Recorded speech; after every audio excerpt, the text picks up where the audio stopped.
perkenalkan aku Syahla. Dan aku Zahra. Hari ini kita akan membahas dunia komunikasi, public relation, dan cerita di balik PR itu sendiri. Nah, hari ini kita kedatangan narasumber yang luar biasa banget nih. Kita punya Mbak Ratna Indrayani. Kepada Mbak Ratna dipersilakan untuk memperkenalkan diri terlebih dahulu. Hai, halo semuanya. Ini anak-anak mahasiswa saya ya, atau adik-adik alumni dari Vkom Unpad Bandung. Saya Ratna Indrayani. Saya alumni dari Vkom Unpad Bandung, jurusan Humas tahun 90-an ya. Angkatannya 86. Selama dari tahun 90 sampai dengan 2025 saya menjadi praktisi di beberapa perusahaan multinasional, kemudian konglomerat, dan pada tahun ini saya switching karir menjadi sekarang staf pengajar di ilmu komunikasi Universitas Bakri. Baru mulai Februari kemarin, jadi very nice to see you adik-adik mahasiswa. Very welcome dan siap untuk menjawab pertanyaan dari Zahra maupun Syahla. Oke, terima kasih. Nah, untuk kali ini tuh kita nggak akan cuma ngebahas tentang teori, tapi juga dari pengalaman Mbak Ratna yang udah lama banget. Siap. Untuk nggak usah lama-lama lagi, kita akan langsung ke pertanyaan pertama. Untuk pertanyaan pertama itu bisa tolong dijelaskan nggak Mbak ya, apa saja yang jadi ruang lingkup pekerjaan utama seorang PR konsultan, dan apa sih perbedaannya antara PR konsultan independen sama yang ada di perusahaan, itu gimana? Oke. Sebetulnya perbedaannya jelas. Yang satu dikatakan konsultan. Yang satu di dalam perusahaan itu adalah praktisi ataupun disebut in-house PR gitu ya. Kalau mau biar nggak bingung ya gitu ya, ruang lingkupnya semuanya sebenarnya sama. Apapun yang dikerjakan oleh konsultan PR yang ada di luar korporasi maupun yang ada dalam korporasi adalah sama-sama membangun reputasi positif untuk perusahaan atau organisasi atau individu yang meminta konsultan ataupun sosok praktisi PR itu membantu dirinya atau diri perusahaan gitu ya. Bedanya adalah biasanya konsultan independen yang berada di luar korporasi itu hanya ada di luar pagar gitu ya. Kalaupun decision yang harus diambil tetap harus yang berada di dalam pagar gitu ya, di dalam perusahaan gitu ya. Biasanya konsultan independen yang berada di luar korporasi hanya sebatas memberikan masukan, kemudian advice, kemudian strategi-strategi yang tentunya tergantung daripada pihak yang berada di dalam perusahaan gitu ya. Bisa saja misalnya seorang PR, praktisi PR yang dalam perusahaan meminta bantuan konsultan PR gitu ya. Nah, besar kemungkinan biasanya PR yang di dalam perusahaan itu kalau meminta bantuan dari konsultan independen di luar biasanya belum memahami ataupun belum menguasai medan ya, istilahnya ruang lingkup pekerjaan yang dia harus lakukan di dalam suatu perusahaan. Kemungkinan kedua adalah dia belum mendapat trust dari manajemen, dari istilahnya pimpinan perusahaan ataupun pimpinan organisasi tersebut. Nah, sehingga dia perlu mendapat bantuan ataupun masukan dari konsultan independen di luar yang dianggap mungkin mempunyai penglihatan yang lebih jernih kalau dia berada di luar pagar gitu ya.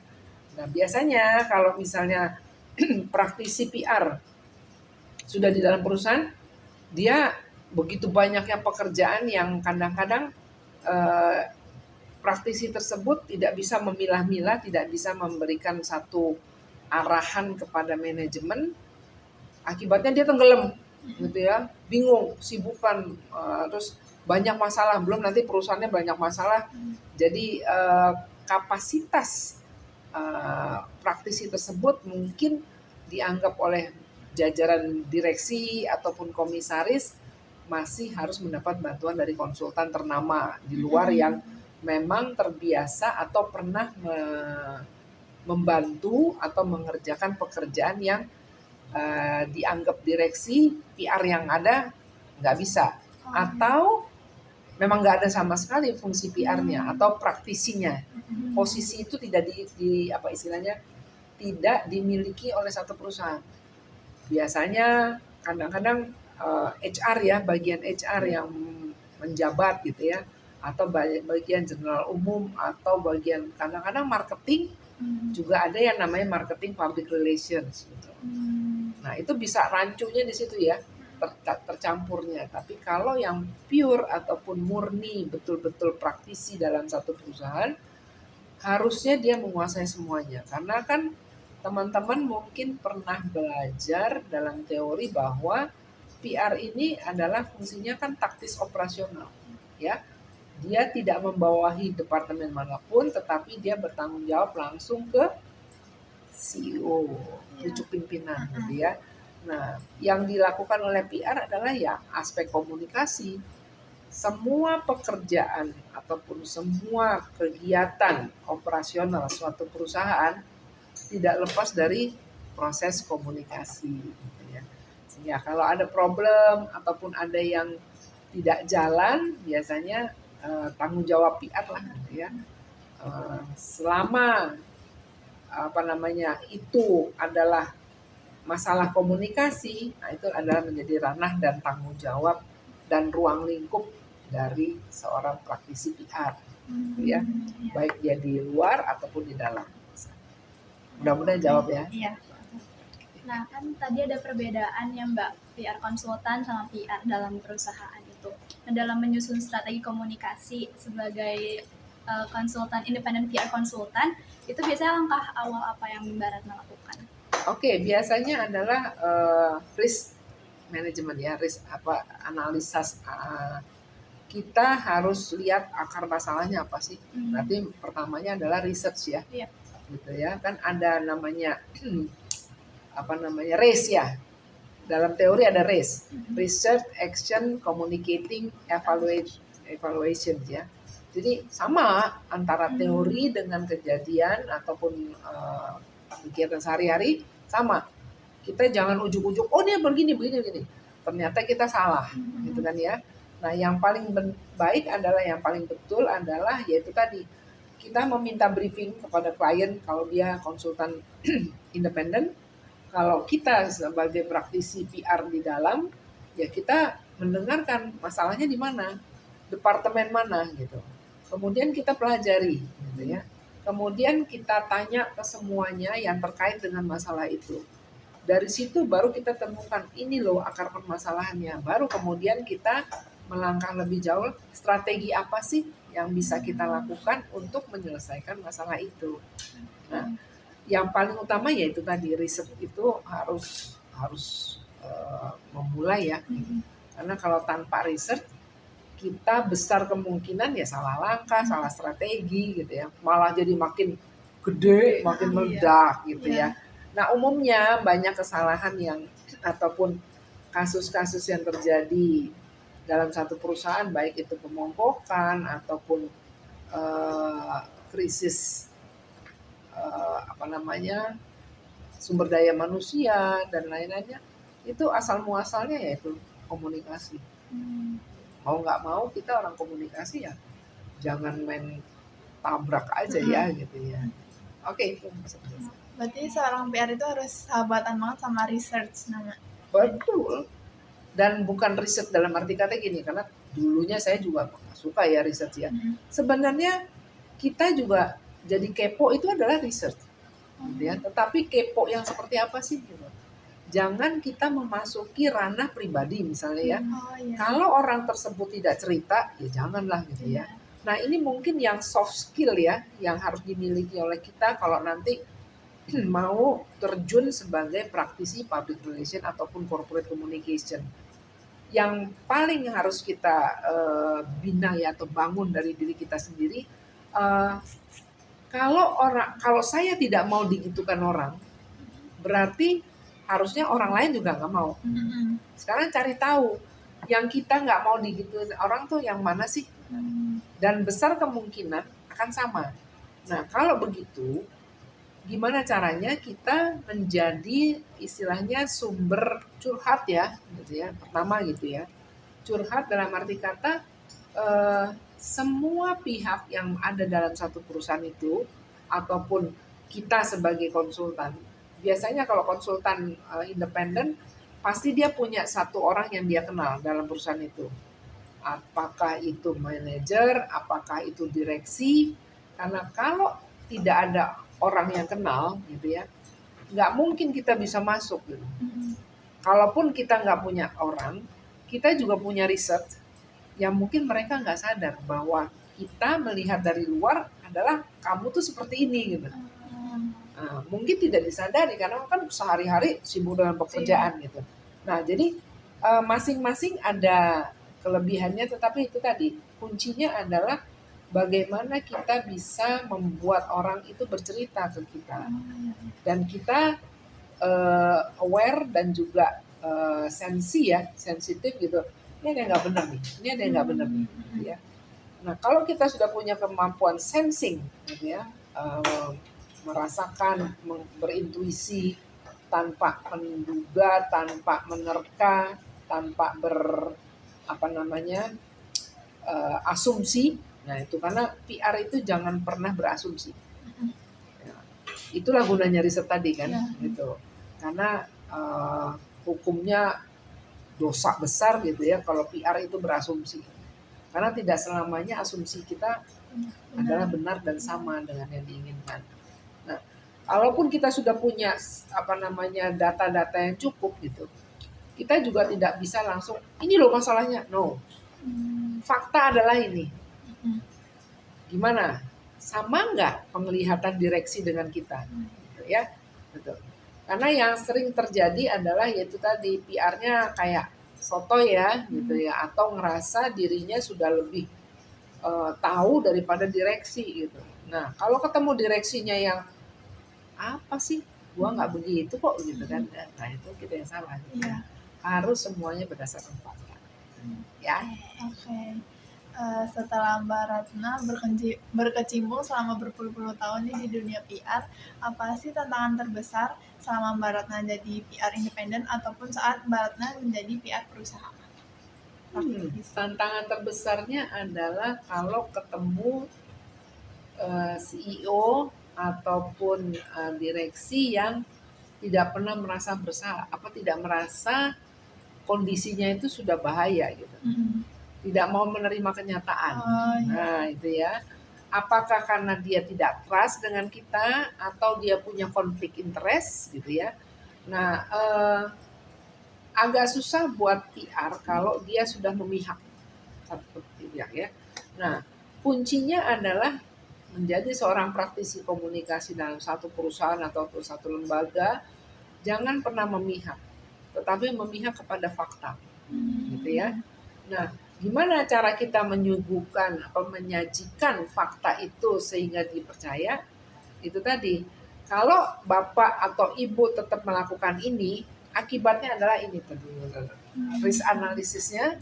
Jadi manajemen resikonya kita juga harus lihat gitu, dan kita harus punya kemampuan untuk analisa masalah gitu, analisa resiko gitu ya. Nah, ketika kita bisa berhitung misalnya, oke, kalau jalan yang dilakukan oleh perusahaan ini dengan resiko seperti ini akan harganya adalah segini-segini. Akan lebih mudah kalau perusahaan melakukan tindakan seperti ini, karena dari sisi resiko biaya dan resiko keamanan lebih rendah. Nah, dari mana kita punya kemampuan itu? Balik lagi jam terbang. Kemudian kemampuan kita untuk menganalisa situasi. Ya. Nah, kalau kita tidak terbiasa menerjemahkan fakta-fakta yang ada di depan kita, susah juga. Tentunya perlu jam terbang juga, gitu ya. Jam terbang tidak apa istilahnya, bukan menjadi hal yang utama. Kalau dari dari kita sendiri terus belajar, terus mengasah, biasanya kita nanya, yang harusnya dilakukan apalagi gimana sih? Aturannya gimana? Nah, berangkat dari itu aja. Harusnya gimana? Aturannya gimana? Kenyataannya gimana? Baru kita analisa. Oh, oke, berarti ada kemungkinan salahnya di sini, di sini, di sini. Baru kita datang lagi ke orang-orang yang kita anggap. Jadi memang research dan inventaris masalah itu kita harus kuasai ya. Tanpa harus memihak. Kadang-kadang suka gitu manusia ya. Oh kata si ini begini, harusnya kan begini ya. Padahal kan nggak boleh. Kita tidak boleh menjudgment. Judgment itu adalah ke direksi. Ya. Kalau untuk karyawan itu kita cuma kumpulin fakta-fakta, terus kemudian lihat reputasinya di luar gimana sih. Biasanya saya meminta mahasiswa begitu. Jangan langsung jump into the conclusion. Gitu ya. Kita lihat nih faktanya benar nggak nih begini, dan jangan langsung percaya dengan clickbait, ya kan, gitu ya. Baca dulu gitu. Ternyata di bawahnya nggak ada berita yang di clickbait gitu. Nah itu. Jadi sama dengan PR. Kita lihat simptomnya apa, kemudian jangan langsung oh ini pasti begini, belum tentu, ya. Oke. Nah dalam menangani krisis gitu kan Mbak pasti berhubungan sama media ya Mbak. Yes. Nah Mbak sendiri dalam pekerjaan sehari-hari, baik itu sebagai PR konsultan ataupun pada saat Mbak bekerja sebagai PR perusahaan tuh, peran si PR ketika berhubungan dengan media dan menciptakan interaksi dengan media itu gimana sih Mbak? Nah, saya mengajarkan teman-teman mahasiswa bahwa yang namanya relasi dengan media itu harus dibangun seawal mungkin, gitu ya. Dan harus terus konsisten sampai kapanpun. Gitu. Karena apa? Teman-teman media itu kita nggak pernah tahu kapan kita butuhin. Yeah. Nah, kalau kita hanya berhubungan pada saat kita ada keperluan, teman-teman media itu pasti nggak mau. Jadi dari awal kita bilang, oh ya kita baru di sini kenalan gitu. Misalnya perusahaan kita apa sih, lebih ke bagian ekonomi. Nah, berarti mau nggak mau kita harus bergaul, harus kenal, harus kenalan dengan teman-teman media yang di desk ekonomi, ya. Tapi kalau media Indonesia, maksudnya media di Indonesia, gitu ya, bukan media Indonesia. Media di Indonesia itu sistemnya generalis spesialis. Jadi tiap 3 bulan tuh kemungkinan dia di rolling, gitu ya. Nah, kalau kita sudah punya kontaknya, secara teratur kita harus membangun relasi yang bagus dengan teman-teman media. Jadi jangan ada perlunya aja, kadang-kadang Mas lagi ngapain Mas? Ngopi yuk gitu ya. Nah, dengan diplomasi kopi kah, atau kita ngumpul atau kita ketemu gitu ya. Teman-teman media itu lebih menghargai dan bisa jadi pada saat kita ada krisis ataupun ada informasi yang terkait dengan perusahaan kita, itu mereka lebih cepat kasih tahu gitu ya. Tapi itu jangan hanya ada perlunya gitu. Mereka nggak mau. Nah, kenapa media ini penting ya, karena itu tadi orang di luar sana akan lebih percaya dengan media daripada kita berbusa-busa bilang nggak ada apa-apa. Tapi satpamnya ngomong ke teman-teman wartawan gitu kan ya. Jadi orang lebih percaya third party gitu ya. Nah, kenapa media? Nah, sekarang dengan media sosial terus terang praktisi PR zaman sekarang itu lebih susah karena apa? Kita tidak bisa mengkontrol, tidak bisa membatasi apa yang diucapkan oleh netizen, gitu kan ya. Nah, tapi ada beberapa teman di perusahaan besar, mereka sudah memang perlu sedikit effort ya. Bagaimanapun juga teman-teman media itu harus dikawani, tetapi ada pepatah tuh. Saya pinjam dari teman saya sesama PR yang dari Riau waktu itu. Kalau bergaul dengan teman-teman wartawan itu jauh tak berjarak, dekat tak bersentuh. Maksudnya apa sih? Kalau jauh jangan kejauhan. Satu saat secara teratur kita pasti kontak gitu ya. Jangan sampai ngilang bertahun-tahun terus tiba-tiba 2 tahun, 3 tahun, Mas gue perlu nih. Siapa lu gitu kan ya. Nah, dan juga jangan bersentuh kalau kedekatan. Karena apa? Begitu berdekatan, mau tidak mau personal life kita juga tercampur gitu ya. Ntar lama-lama yang pinjam uang atau apa ya, atau terus minta diberikan fasilitas dan lain-lain. Jadi ada masanya di mana kita bisa berkawan baik tetapi tidak harus jadi bulan-bulanan gitu ya. Ada kata-katanya transparan but not necessary to be naked. Apa sih artinya? Boleh transparan, tapi jangan sampai telanjang.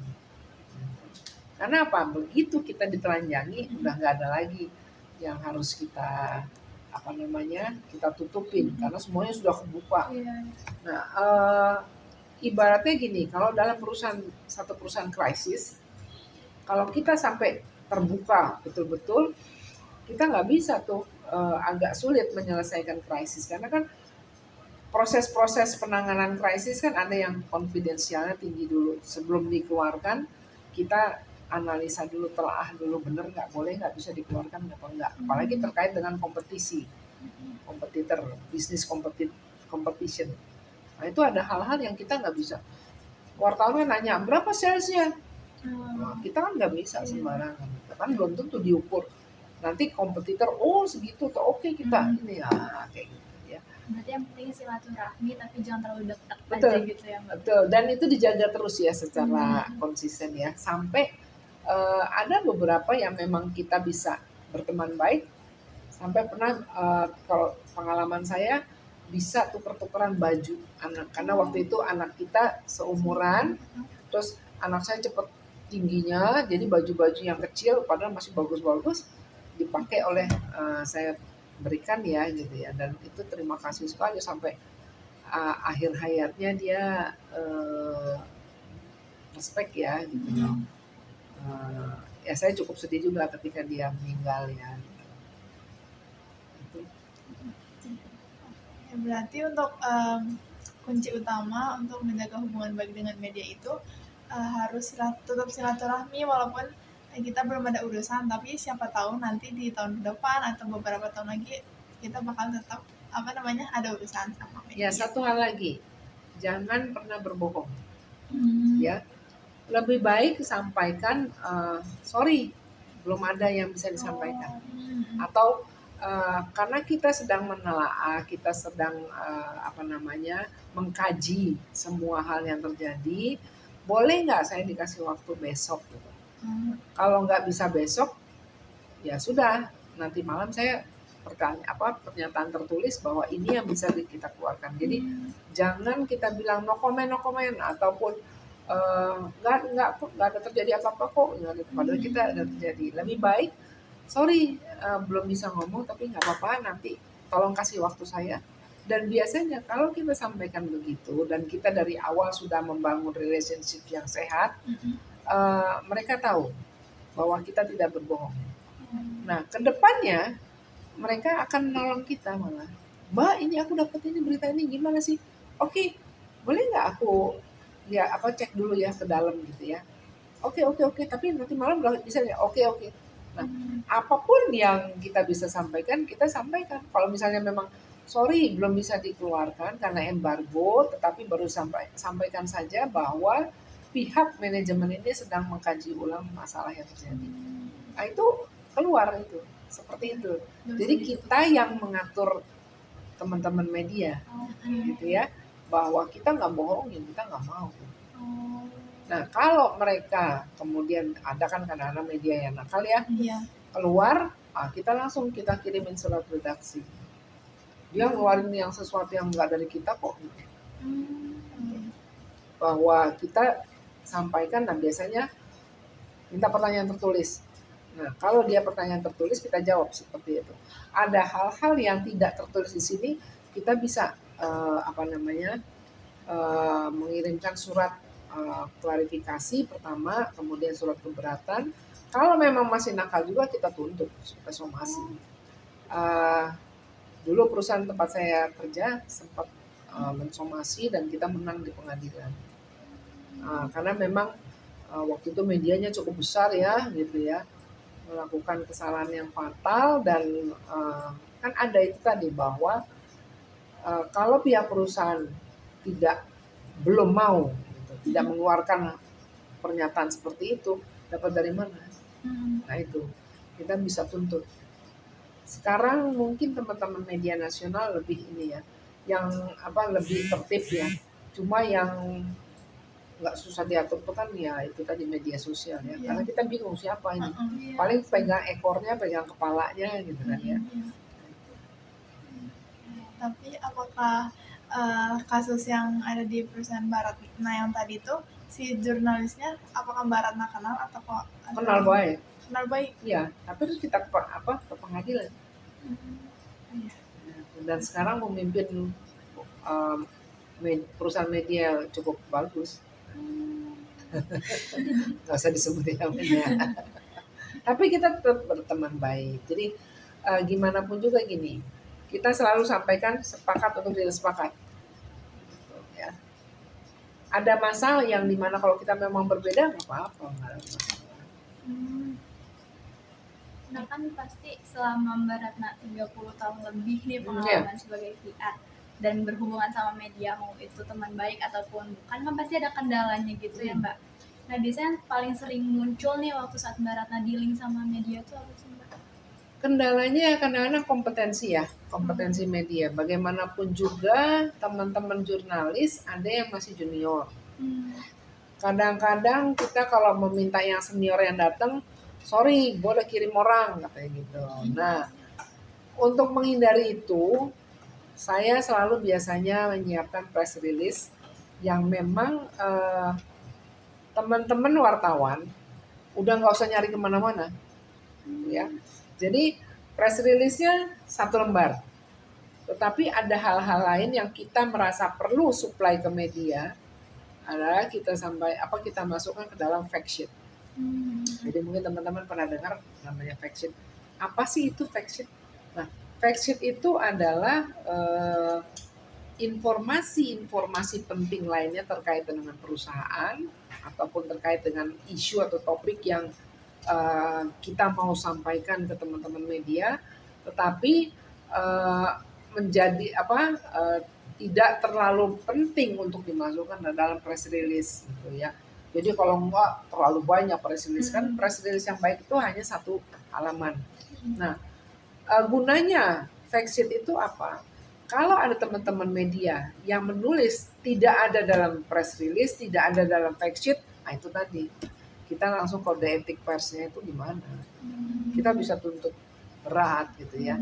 Nah, mungkin belajar dari itu, teman-teman media kalau berhadapan dengan saya ya agak lebih behave ya, lebih lebih hati-hati. Tetapi kalau terima press release dari saya dulu biasanya ya, wah terima kasih banget karena mereka nggak usah kerja keras gitu, main plek ketiplek, press release saya bisa ada di Kompas, di mana, sama persis. Mereka nggak hapus, mereka nggak hilangin.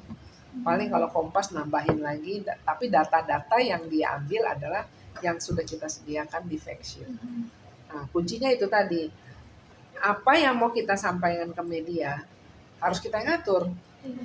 Nah, dalam kode etik kan ada menghormati press release maupun data-data yang kita keluarkan.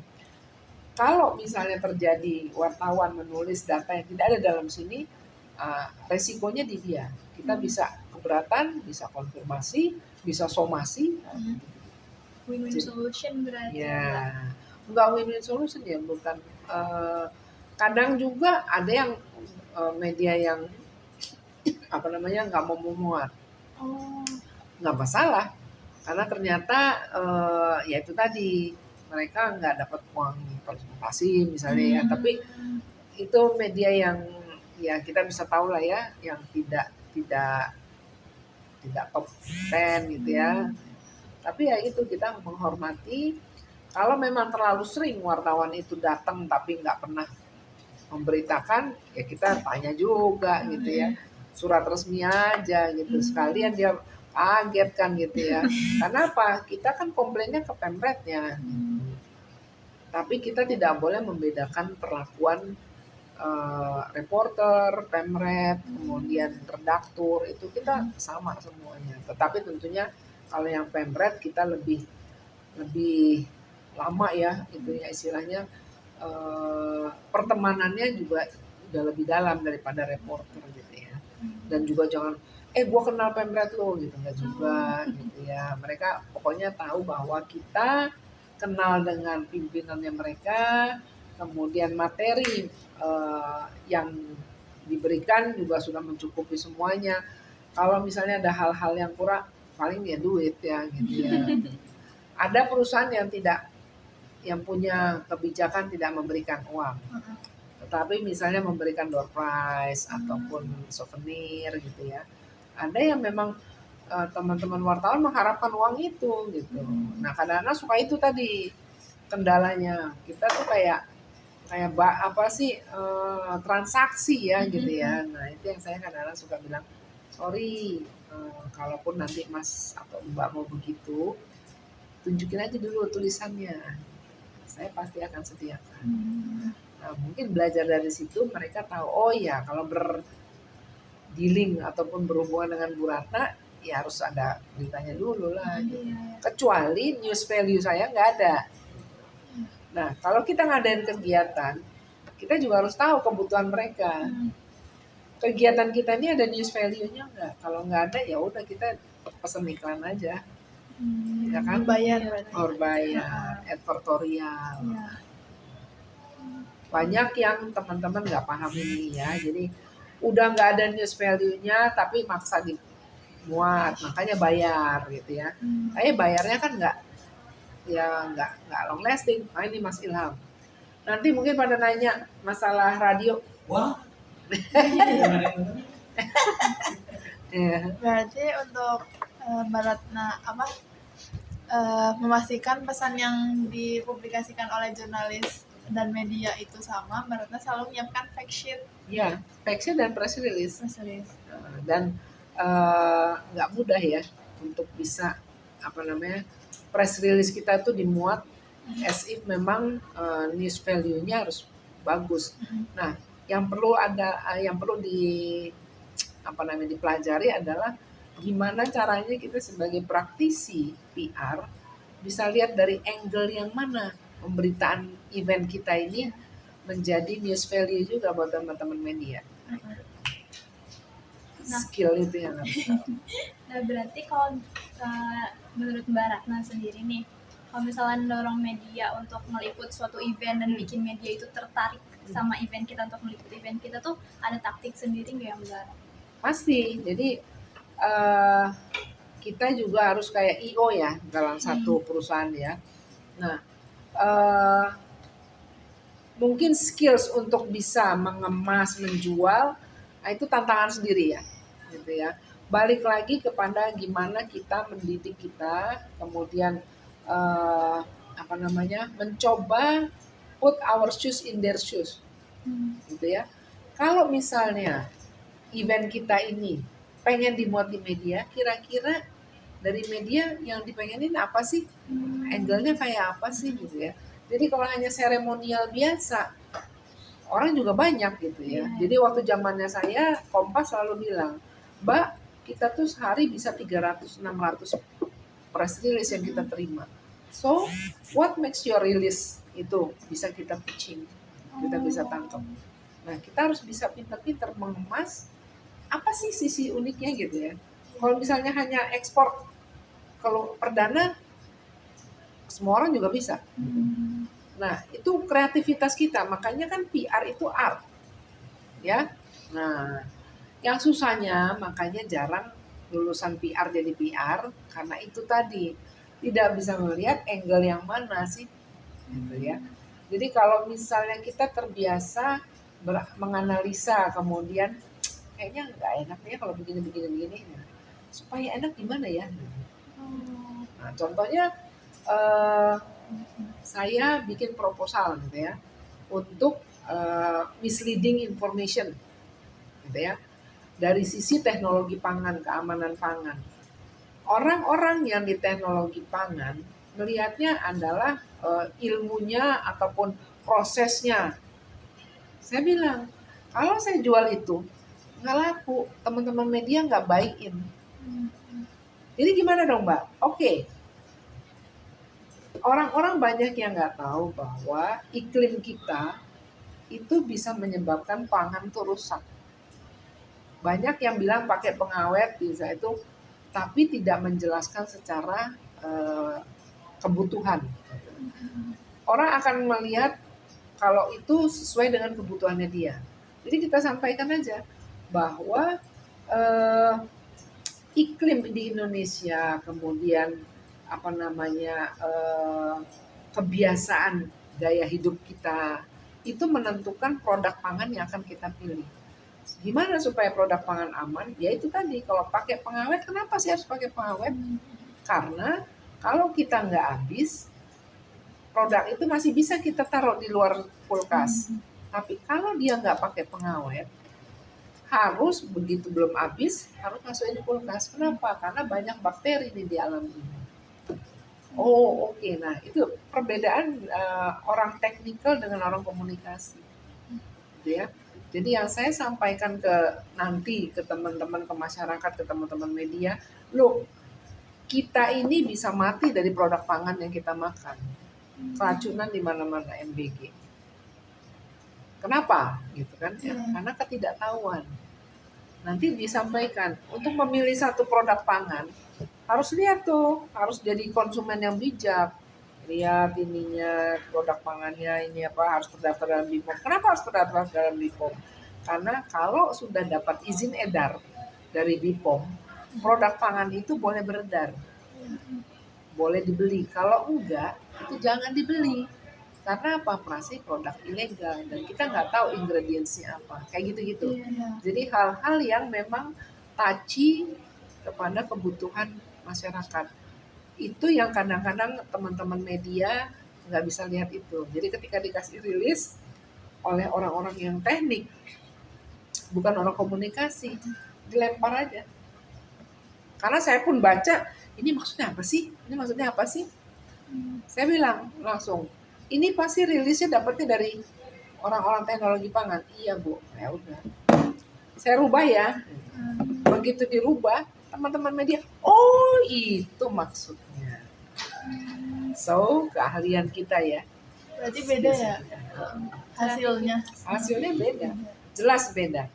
Bahasa untuk anak-anak, untuk media, untuk apa itu pasti beda. Berarti bisa dibilang tulisan anak komunikasi lebih bagus. Harusnya bisa lebih bagus, lebih informatif. Yang paling penting adalah informatif. Jadi teman-teman nanti ketika lulus atau sekarang masih pikir-pikir nih, saya mau jadi PR di industri apa sih? Karena untuk jadi PR dia harus tahu industri pangan, teknologi pangan, industri perbankan. Karena bahasa yang dikeluarkan oleh orang bank yang tidak lulusan komunikasi itu akan beda dengan orang yang lulusan komunikasi. Ya itu harus belajar, lihat angle-nya menarik mana sih. Kalau cuma asal bunga tinggi ya semua juga bunganya tinggi gitu. Apa what makes you different dengan orang lain, itulah yang kita mulai sebagai kunci pembuka, knocking the door, membuka pintu. Nah, supaya bisa membuka pintu, ya itu harus riset gitu ya, riset dan juga kita juga kepo. Ini kenapa ya? Kok bisa begitu ya? Tapi katanya apakah benar Mbak Ratna kalau misalnya anak teknik itu lebih jago buat risetnya daripada anak komunikasi? Tergantung risetnya apa. Tergantung. Kalau yang dimaksud risetnya mereka itu adalah menciptakan sesuatu. Kalau kita kan risetnya kenapa begitu? Beda. Ya, beda. Orang komunikasi dengan orang teknik itu beda. Atau ilmu sosial lah. Kalau teknik itu dia gimana membuat begitu? Dia harus riset. Kok bisa ya? Rumusnya gimana? Kalau kita kenapa begitu ya? Kok jadi gitu ya? Harusnya gimana? Nah, itu. Kita lebih luas gitu. Nah, kita lebih luas, lebih kayak payung umbrella-nya. Ini masalahnya apa? Oke, air misalnya. Kalau orang teknik, kenapa kok bisa banjir? Bisa banjir bandang. Nah, kalau kita, kenapa ya? Apa yang nyebabin kok kayu bisa sampai situ? Kalau orang teknik lihat yang pasti curah hujan tinggi bla bla bla bla beda. Angle-nya, sudut pandangnya beda. Nah, gimana cara ngemasnya? Nanti kita harus jadi bisa bergabung tuh. Misalnya dari teknik ini gini. Oke, kemasannya adalah berdasarkan penelitian ilmiah terkait dengan curah hujan bla bla bla bla bla yang menyebabkan perubahan curah hujan yang ada, kemudian ditemukan kajian sosial ini tanahnya gundul kayak gitu. Padahal air memerlukan itu. Nah, itu PR tuh poin-poinnya. Sehingga ketika orang-orang baca, mereka oh iya, udah lengkap semuanya. Emang kita nyari kenapa curah hujan gitu? Gak usah, mereka aja. Jadi kita tinggal apa. Tapi gimana meramu? Nah, kita chefnya. Ya. Kalau nggak biasa makan enak, susah makan. Harus bisa makan, harus bisa bedain yang enak mana. Nah, itu nanti cara kita memilih angle dan melihat celah-celah itu, nah, itu bisa terasah. Ya. Tapi kalau donat satu sama donat dua nggak tahu bedanya yang enak yang mana, ya susah. Nanti kedepannya juga susah. Ya. Banyak bergaul. Networking. Nah, lanjut ke pertanyaan selanjutnya nih Mbak. Kan sekarang tuh media sosial kan nggak bisa dikontrol lagi sama kita kan, karena sumbernya tuh nggak jelas gitu. Dan dengan banyak isu negatif yang beredar di media sosial dan dari berbagai industri pastinya, gimana Mbak Ratna tuh ngejaga agar branding klien Mbak ini tetap positif gitu di mata publik? Oke. Komunikasi akan efektif kalau kita knowing our audience. Ya. Dengan adanya media sosial yang sangat liar seperti itu ya, saturated ya, udah campur aduk. Kita fokus aja. Kayak kita lari sprinter, perlombaan sprinter ya, 100 meter. Kan udah digarisin. Renang juga begitu. Nah, kalau kita berenang itu diskualifikasi, ya kan? Ya udah, ngapain kita habisin energi? Kita tahu audiens kita siapa, fokus di situ aja. Nah, kalau nanti misalnya bisa diambil salah satu audiens kita itu ternyata juga punya kaitannya dengan orang-orang yang brengsek-brengsek ini, kenapa enggak kita manfaatin dia sebagai jalur komunikasi kita ya. Tapi harus kita fokus. Jangan kita nggak fokus, karena kalau nggak fokus ya itu tadi, kita bingung ya ini begini, kita mau gimana. Nah, klien kita juga, pekerjaan kita sebagai konsultan adalah meyakinkan klien, what do you want to be perceived? Anda ataupun kamu mau dipersif seperti apa sih, sebagai perseorangan kan? Sebagai perseorangan, sebagai perusahaan, mau gimana? Reputasinya tuh mau apa? Oh, kita mau begini. Oke, kalau gitu. Who's your audience? Nah, dari audience itu baru kita riset lagi, balik lagi ya. Kebiasaannya anak-anak nih gimana sih? Nah, saya membiasakan teman-teman mahasiswa begitu. Kalau membahas satu kasus, oke, audiensnya dulu siapa? Karakternya seperti apa? Kemudian balik lagi ke medianya. Mereka mendalami. CNN itu kayak apa? Mereka browsing. Wah, pinter, cepat sekali. Nah, ada CNN, ada X, ada Instagram, ada Facebook. Oke, karakteristiknya masing-masing gimana? Nah, sekarang tinggal tentuin. Teman-teman mau adain event apa? Cocoknya masuk mana? Karena mereka udah tahu audiensnya mereka siapa, karakteristiknya seperti apa, sehingga message yang harus disiapin udah jelas. Ya. Kalau misalnya netizen, ada netizen itu, ya nggak apa-apa, biarin. As long as selama orang itu atau golongan itu bukan menjadi target audiens kita, don't care, jangan Karena kalau kita care, akhirnya kita nggak fokus. Ya, kalau dalam penyelesaian kasus ya, kita menarik gendangnya orang lain, kita ngikutin gendang orang lain, itu nggak boleh. Jadi kita nggak boleh dengan mau gendangnya kencang banget, itu bodo amat gitu. Kita fokus dulu nih siapa yang ini. Kecuali kalau memang kita nggak punya gendang-gendangan, maksudnya gitu, yang ngikut aja, nggak selesai-selesai jadinya. Karena kan kita terbawa oleh tarikannya dia ya. Nah itu. Yang susahnya adalah kita sendiri nggak tahu mau ngapain. Kita nggak tahu kita mau dipersih seperti apa. Itu banyak kejadian. Kemampuan konsultan yang harus mengarahkan. Balik lagi tadi riset. Jadi misalnya perusahaan farmasi, ada beberapa perusahaan farmasi. Misalnya X ini yang minta bantuan kita.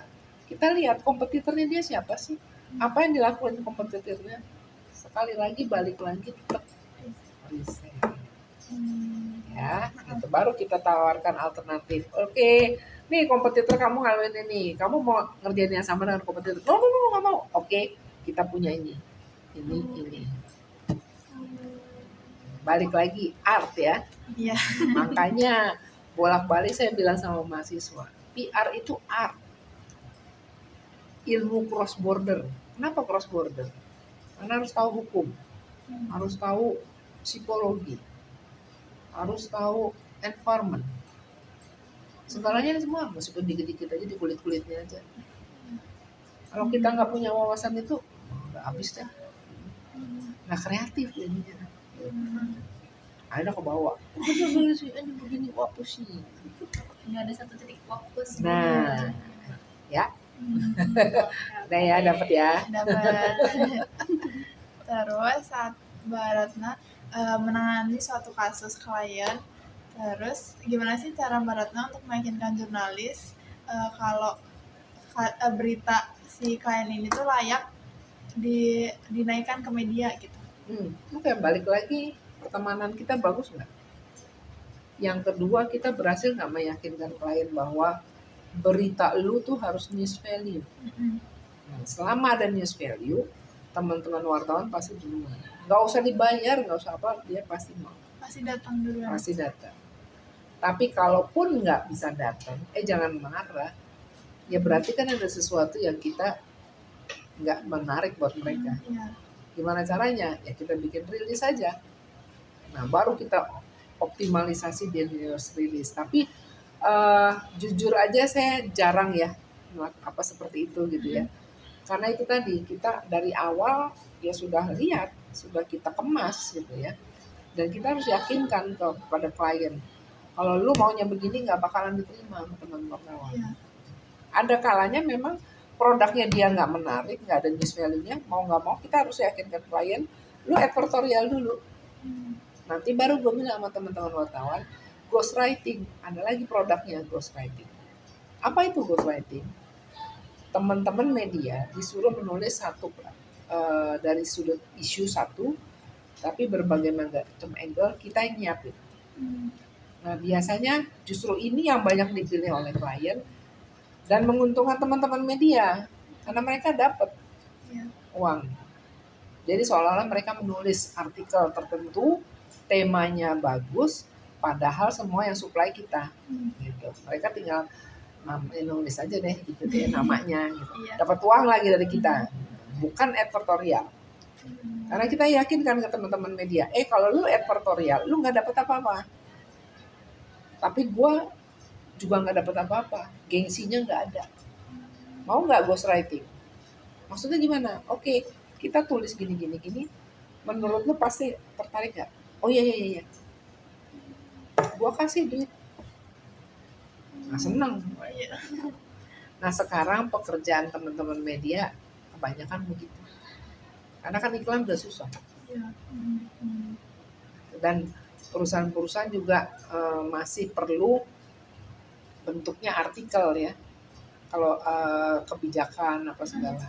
Tapi kalau produk biasanya larinya ke editorial atau malah ke media sosial. Nah, pertanyaan terakhir nih Mbak Ratna. Peri. Kalau misalnya ada suatu media baik itu rekan Mbak Ratna ataupun bukan, misalnya nanyain isu sensitif nih terkait klien yang sedang Mbak Ratna tangani. Nah, apakah Mbak Ratna biasanya terbuka untuk memberikan penjelasan tambahan terkait si klien itu atau Mbak Ratna keep gitu, dan gimana pendekatannya Mbak kepada si medianya? Oke, good question. Jadi sering ya saya seperti itu. Cuma karena memang teman-teman media itu pertama sudah tahu karakter saya, dan reputasi yang kita bangun adalah kita tidak pernah berbohong, tetapi hanya meminta pengertian. Oke, gue lagi ini nih. Kalau memang itu konfidensial, karena teman-teman media selama pengalaman saya paham karakter saya bilang sorry, belum bisa aku keluarin karena memang kliennya belum mau. Kita lagi coba caranya begini. Tapi ginilah, clue-nya menurut lo adalah gini. Lu bisa bisa naikin, tetapi jangan nyentuh ini. Ada boundariesnya. Ya, jadi ada boundariesnya. Dan kadang-kadang teman PR itu bilangnya embargo. Embargo dulu ya, gitu. Sampai kapan? 2 hari lagi deh, atau besok deh, atau berapa jam lagi, gitu. Supaya teman-teman media tahu bahwa ya kita juga punya tanggung jawab ya, gitu ya.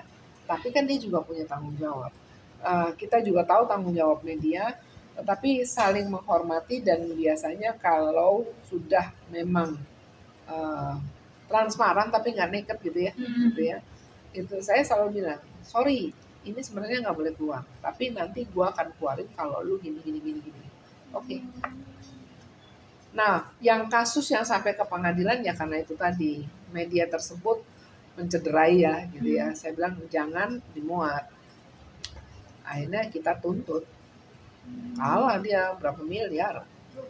Jangan salah, gitu ya. Maksudnya berdasarkan kasus itu, sampai sekarang media-media besar agak takut ya kalau berhadapan dengan saya, gitu ya. Ya karena itu tadi kita teman, tapi kalau lu kelewatan, gue juga nggak segan-segan. Karena apa? Edukasi itu kan penting buat belah pihak. Let me know kalau saya nggak bisa memenuhi keinginan teman-teman, gitu kan ya. Tapi teman-teman juga harus tahu dong, kita kan punya batasan, gitu ya. Nah, banyak yang bisa menerima, tetapi ada satu waktu itu karena dia juga dibayar ya dari pihak luar ya. Nah itu cukup berat ya kasusnya, gitu. Tapi kalau memang kita reputasinya sudah baik, gitu ya, bahwa kita nggak pernah berbohong, kita nggak pernah menolak, gitu ya, tetapi mengarahkan, gitu ya. Biasanya media yang respectable dia mau. Tapi kalau dengan media-media yang nggak respectable, urusannya duit, ya udah kita urusannya duit. Transaksional aja. Ya transaksional. Saya bilang, lu udah 3 kali ya terima duit dari gua, beritanya nggak ada. Even pempret pun pernah saya gituin. Pempret satu media yang minta uang terus, gitu ya, tapi beritanya saya nggak pernah naik-naik. Nggak ada feedback. Ya ada feedback. Nah, itu. Habis itu dia kapok lah.